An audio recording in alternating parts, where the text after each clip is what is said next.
Hi everyone, welcome back to my YouTube channel. And as promised, I did say on my next episode, do we call it an episode? But yeah, I did mention that I'll be talking about my COVID experience. You guys, just thinking about it kind of makes me feel otherwise. Never mind you, I've never shared this with anyone. I've never told anyone how it made me feel. But so yeah, on the 27th of December, I think it was the 27th, because I did say in my previous getting to know me more that I went home on the 25th for Christmas and I got slightly sick. Went to the hospital on the 27th, yes. That's when, for a surgery to remove Babylon cyst. And when I got there, I was meant to do a COVID test. That's where I tested positive, but that wasn't for me. It was more like I was focusing on getting the cyst out because it was so painful. And then as I was hospitalized, with other COVID patients. It was a COVID section. And I remember I was the one motivating other patients. There were just patients who were not taking it well.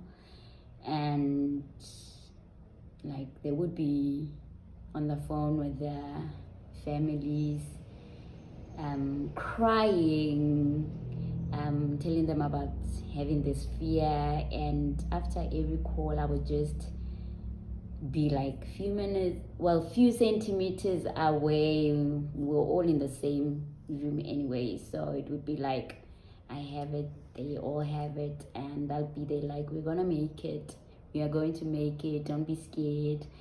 We just need to take whatever that we need to take. Okay, because I knew what I've been through. COVID was actually nothing. Little did I know. So I was in hospital. Okay, for the surgery went well and I was recovering quite well. I was discharged on New Year's Eve, and geez, it was lonely. I don't want to lie, because I couldn't go anywhere. I had to self-quarantine, and well, it wasn't so bad because, most of my New Year's Eve I'm alone anyway.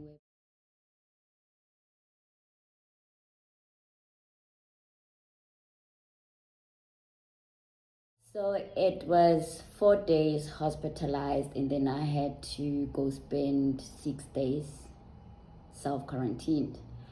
And while I was still doing fine, I wasn't experiencing any symptoms. I went home. I remember I drove myself home.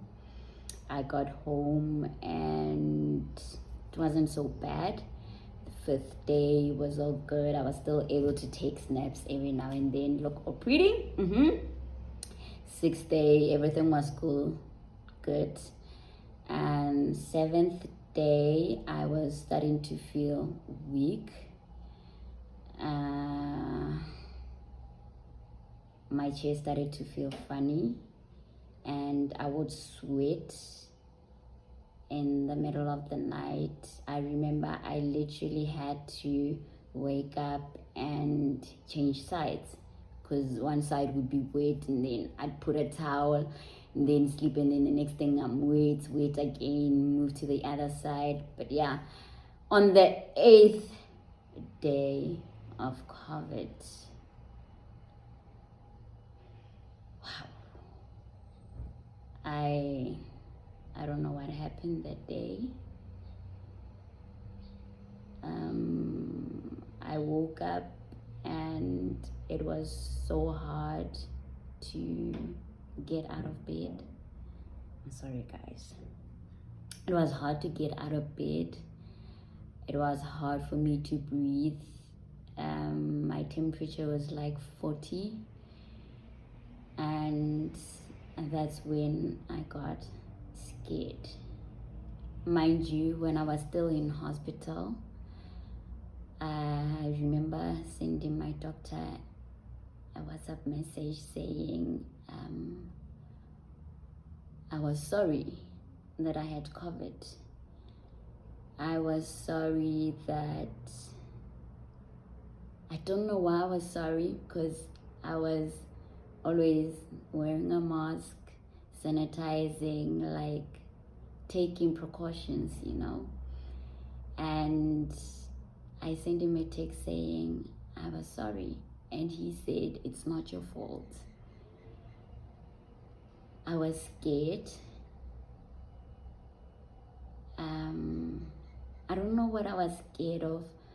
Either I was scared of COVID, but I was just not scared of death. But yeah, so on the 8th day, things got so hectic.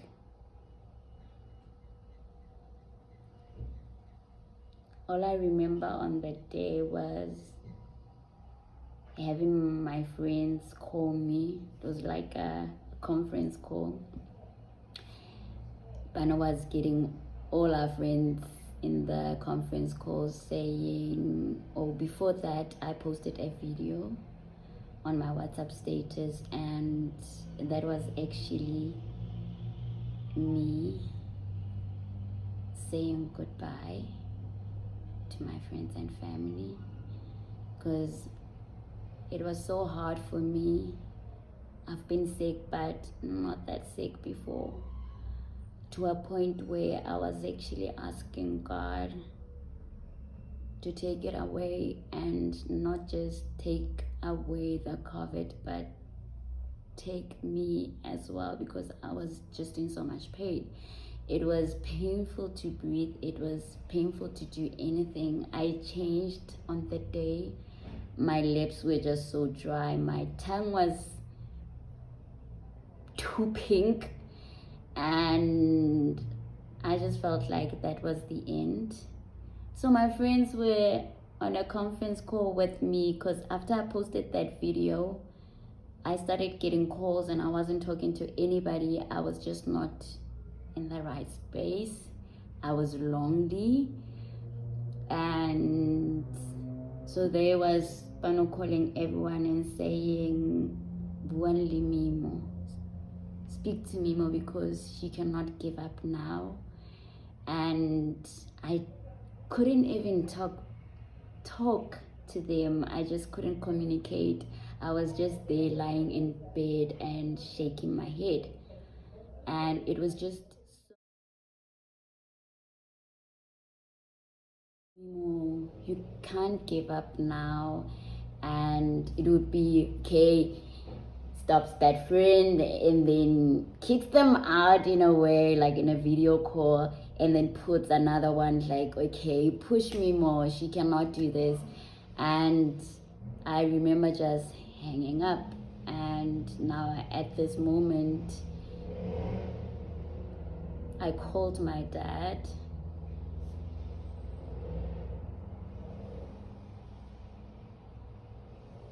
And when I called my dad, it wasn't more of him convincing me to fight, but it was more like I just wanted to hear his voice, because I felt like anything was going to happen at that moment. And I was just on the phone. Now I was panting. That's how I couldn't breathe. I was just there like and then he's like, "Mimo, what's happening? I'm coming." And I'm like, no. I was just in tears and I was saying no. As much as I needed my dad to be there, I just didn't want to get him sick as well. The fact that I went home and I didn't infect anyone, I was like, thank God. Because with my dad and having all these underlying conditions, I wasn't going to live with myself. I was also scared of my knee, that my knees got it, because we spent so much time together. But my family was safe, and all I remember was my dad saying, Mimohle, like, you need to fight one more time. This is nothing. You've been through the worst, but something in me just couldn't fight back. And I still say today, on that day, my friends and family fought for me. I won't say I had given up, but it was so hard for me to fight back. Like, I didn't have the fighting spirit. And shame, my poor partner, I think I put him through so much as well on that day, because even he didn't know what to do. So I hear he even sent one of my friends, Liz, a text saying "Bua le madimo." And I know that when someone calls me by my full name, that's when they really care I've done something. That's quite upsetting, but shame, like, all my friends came in hard on that day. And then there was, guys, so there's something about me. I'd rather, even on days of an emergency where I need to be at the hospital, I'd rather drive myself to the hospital than have someone driving me. I just do not want to go there with an ambulance. I always have this view of me being on the stretcher, and no, it has happened once, and I told myself it's not happening again, regardless of how sick I am. So my friend called an ambulance, and I remember I was on the phone with her, and things were so bad. It was so bad. She was like, even if you don't say anything, I'm just going to be on the line with you. Shampo and Dombi. And she said to me, I know you're not going to forgive me, but I've called an ambulance for you. I got so upset. I was cheeky at the same time. I just couldn't breathe. I'm sick. You dying, but you still being cheeky. And I'm like, I'm never going to forgive you for this.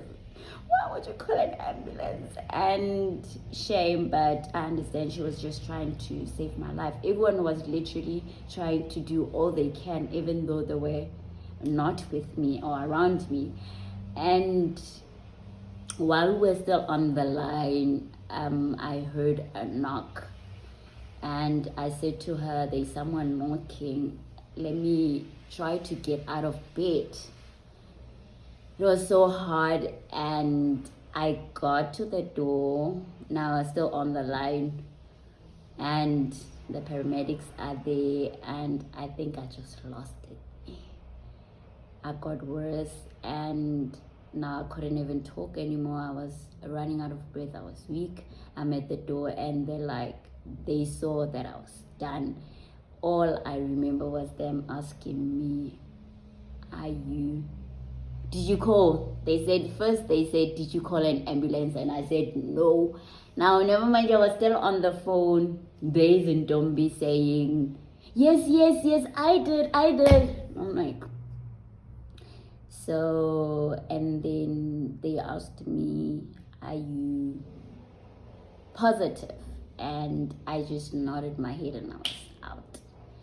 They took me to the couch, and well, they were quite helpful for someone who didn't want to go back to the hospital, because guys, my experience at the hospital, let's save it for another day. And so they checked me, and they were like, well, your oxygen is quite normal. Your oxygen levels are quite normal for someone with COVID. And then I went on to mention that I've got autoimmune illness, and I had a liver transplant, so that they're aware what they're dealing with, and they're like, actually, do you want us to take you to the hospital? And when I said I was just crying, and they told me what to get. As they left, I was just in such a bad condition. I sent my partner images of, no, not images. I texted him what I needed, what I thought would help, since the paramedics saw me, and to clear my chest and my breathing, help me with breathing. And shame, the poor guy came. Yeah, that one saved my life as well. He brought me some vitamin with ginger, and I can't remember ginger and what, but geez guys,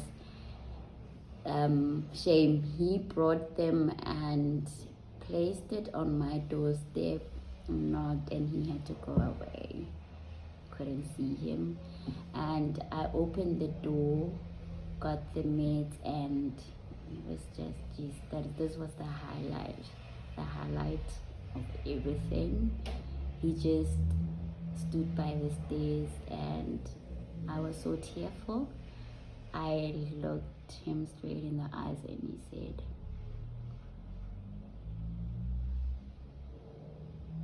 I love you. And that's when I knew that I had to find myself. I had to find that strong Mimo, who's a fighter, who's a survivor, that COVID was nothing. And to say, actually, this is a mental thing, when I became positive about it, I took the meds, and it was starting to clear my chest, and I started to feel way much better. I even made calls that afternoon, and my extended family as well came through, and I was feeling so much better, like they risked their life, and just to get me like food, because I just couldn't do anything. They literally knock and put food by my doorstep. It was so lonely. I think that's the worst thing about COVID.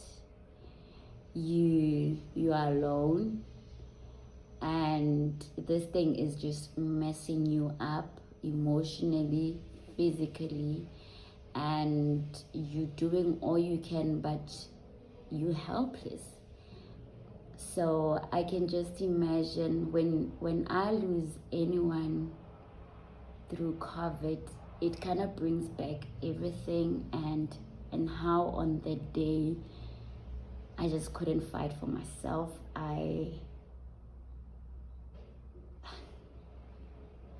It was hard. It was really hard. But look at me today. I'm all fresh, and yeah, it took some time for it to actually get out of my system. And sometimes I just want to say, damn you, COVID. But yeah, I just cannot wait for, even though I don't think everything will go back to normal, but I'm tired of hearing bad news as to someone has passed on, families losing parents, their loved ones through COVID. I've lost a lot of friends, and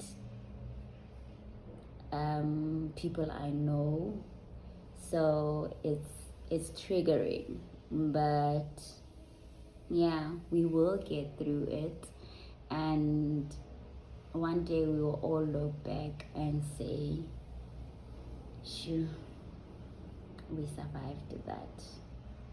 Thank you so much, guys, for watching.